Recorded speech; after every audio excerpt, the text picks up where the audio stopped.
Der Auftritt des Microsoft Flight Simulators auf der Flight Sim Expo 2024 in Las Vegas. Thank you guys so much. I'm so happy you're back. Der Livestream in der Nacht von Samstag auf Sonntag ging insgesamt 1,5 Stunden und hier in diesem zusammengefassten Video erfahrt ihr wieder alle wichtigen Punkte, gerade in Bezug auf den Microsoft Flight Simulator 2024 und damit hallo und herzlich willkommen hier auf meinem Kanal. Mein Name ist Andi, schön, dass du da bist.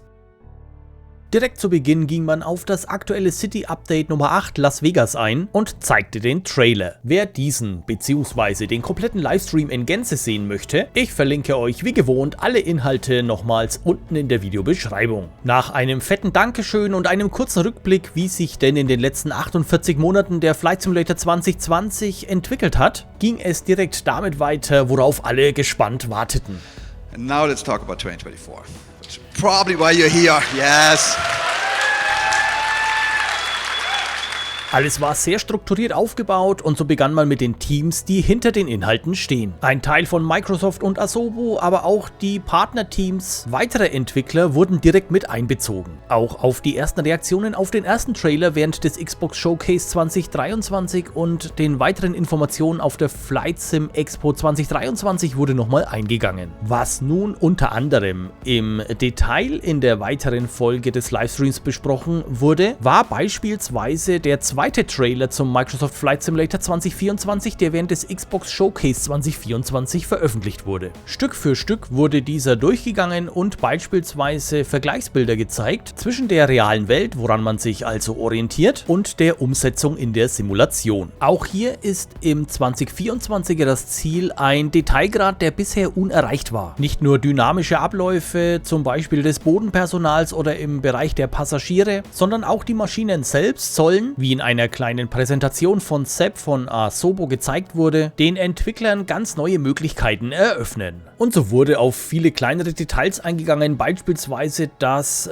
diese Schutzvorrichtungen hier Remove Before Flight sich im Wind bewegen werden, dass der Schatten im Cockpit beispielsweise von Knöpfen nun gestochen scharf sein wird, es aber unterschiedliche Ebenen von Schatten geben wird, wie hier beispielsweise den Rahmen vom Fenster. Um die Airports allgemein lebendiger wirken zu lassen, können die Entwickler nun programmieren, dass beispielsweise auf den Walkways tatsächlich Menschen hin und her laufen, aber nicht nur dort, sondern an den Airports allgemein.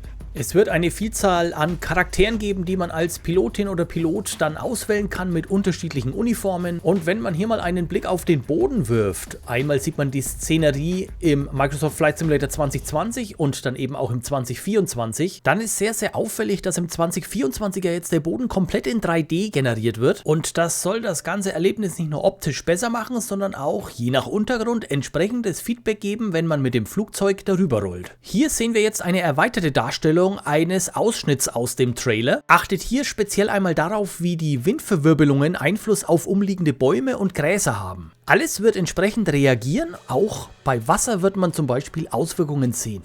Gerade Pilotinnen und Piloten, die gerne mit dem Helikopter unterwegs sind, können sich auf eine Vielzahl an neuen Landemöglichkeiten freuen. And this is not the only one we're making. In fact, there's a team that is making every helipad on Earth. And we spent a year and a half researching this. And they're all modeled. Hier ein kleiner Einblick, wie aufwendig Daten für die Simulation gesammelt werden. We have a video. Yep.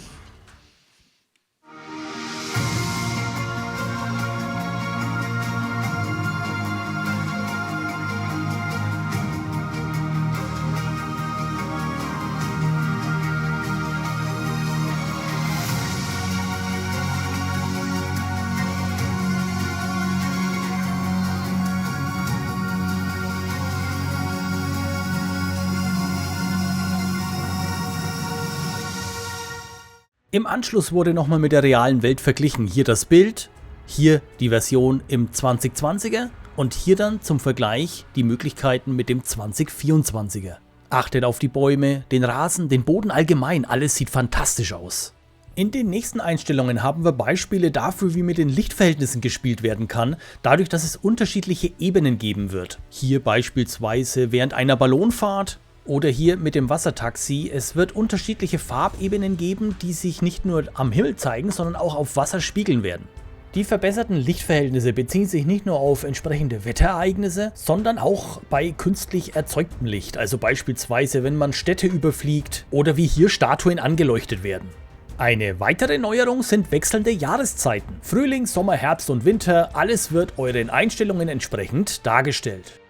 Und dann ging es im Livestream weiter mit Partnerschaften. Angefangen mit Partnerschaften zu Entwicklern und den Start machte dort Working Title. Und das, was im Zuge dessen gezeigt wurde, macht einen sehr, sehr interessanten Eindruck. Es wird zukünftig nämlich ein Tool geben, das sich komplett mit der Routenplanung beschäftigt. Plattformübergreifend, also für PC und Xbox kompatibel, als fester Bestandteil der Standardversion der Simulation. Zusätzlich könnt ihr das Ganze mobil nutzen, also sprich über Handy oder Tablet, dort eure komplette Flugroute planen und dann in der Simulation übernehmen. Gerade im Bereich der Charts und so weiter kennt man das ja auch von anderen Entwicklern. Leiden diese eventuell jetzt durch diese Neuerung dadurch? Schreibt mir eure Meinung dazu gerne einmal unten in die Kommentare. Das Game Studio Climax ist dem ein oder anderen sicherlich ein Begriff. Und damit kommen wir zum nächsten neuen Partner. Climax wurde bewusst hinzugezogen, um zukünftig noch stärker das Thema Air Racing bedienen zu können.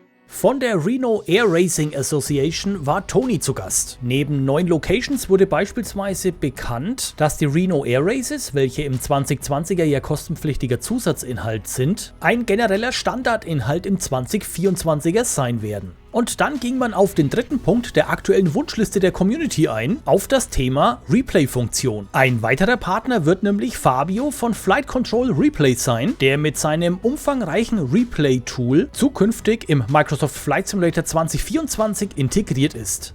Als nächstes ging man dann auf die World Partners ein, mit deren Hilfe man dem Ziel eines digitalen Zwillings unserer Erde immer ein Stückchen näher kommen möchte. Hier hob man beispielsweise die akribische Arbeit rund um das Team von Gaia hervor und zeigte dabei einmal mehr ein paar beeindruckende Vergleichsbilder zwischen dem 2020er und dem 2024er.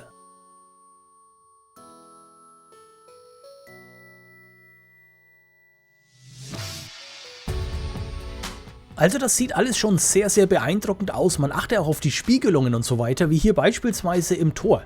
Einen weiteren Schwerpunkt hat man auf das Thema Glider, also auf Segelflugzeuge gelegt. Wie wir alle wissen, ist im 2020er hier die Auswahl der Airports, also der kleineren Flugplätze, noch relativ überschaubar. Auch das soll sich ab dem 2024er deutlich verbessern. Hier steht zwar nicht wie bei den Helipads die Ansage im Raum, dass man alle auf der ganzen Welt haben möchte, aber deutlich mehr als bisher zur Verfügung stehen. Und in diesem Zusammenhang wird es dann selbstverständlich auch neue Seilzugvorrichtungen für den Start geben. Beim Thema Ölplattformen geht man dann aber direkt wieder in die Vollen und sagt an, man möchte alle Ölplattformen auf der Welt darstellen. Und wenn wir schon mal am Wasser angekommen sind, dann gleich zum Thema Global Ship AI Traffic. Hier ist man eine Partnerschaft mit dem Entwickler Geist eingegangen und wird dadurch zukünftig einen flächendeckenden Schiffsverkehr in der Simulation darstellen können. Im Anschluss war Holger Sandmann von OrbX zu Gast. Holger hatte beispielsweise eine Karte dabei, die aufzeigte, an welchen Punkten Hindernisse in der Welt vorhanden sind. In Form von beispielsweise Bauwerken oder Antennen. Diese werden alle erfasst und entsprechend in die Simulation mit eingebracht, so wie hier zum Beispiel. Kraftwerktürme oder auch große Antennen. Die Größe dieser Datenbank soll sogar das überschreiten, was in der realen Luftfahrt Anwendung findet.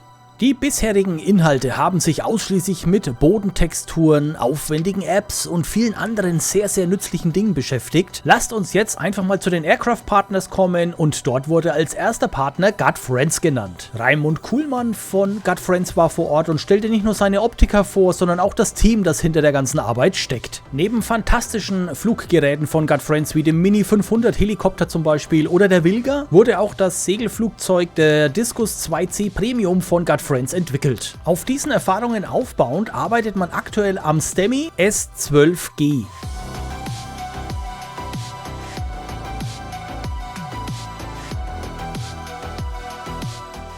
Also da glaube ich, nimmt man nicht so viel vorneweg, dass man davon ausgehen kann, dass das gut wird. Womit wir ebenfalls jede Menge Spaß haben werden, ist die Maschine von Mike. Denn wenn man sich mal anguckt, wie der Kollege hier unterwegs ist, dann kann das gar nicht anders enden. Auch seine Maschine wird Teil des Microsoft Flight Simulator 2024 und von Gut Friends entwickelt. Also nochmal, das kann nur gut werden. Und so wird die Liste der Partner immer länger und länger und es ist längst nicht alles bekannt, was uns alles noch erwarten wird. Zum Abschluss hatte man dann noch eine ganz besondere Ankündigung gemeinsam mit Asobo in der Schublade. Und hier wird nicht weniger als vom komplexesten Flugzeug gesprochen, das Asobo je entwickelt hat. Der Microsoft Flight Simulator bekommt eine neue Standardmaschine und wie ihr hier an den Bildern seht, wird das die 737 MAX 8. Und so endete dann der Livestream mit dieser doch für den ein oder anderen sehr großen Überraschung. Ich hoffe, ich konnte dir einen guten Überblick über den Livestream verschaffen. Wenn du Fragen oder Ergänzungen hast, nutze bitte sehr gerne die Kommentarfunktion hier unter dem Video und lass zur Unterstützung dieses Kanals ein Däumchen nach oben da sowie ein kostenloses Abo, falls noch nicht geschehen. Und so überlasse ich Jörg die Schlussworte für dieses Video, bedanke mich fürs Zuschauen, wünsche euch eine gute Zeit und bin raus.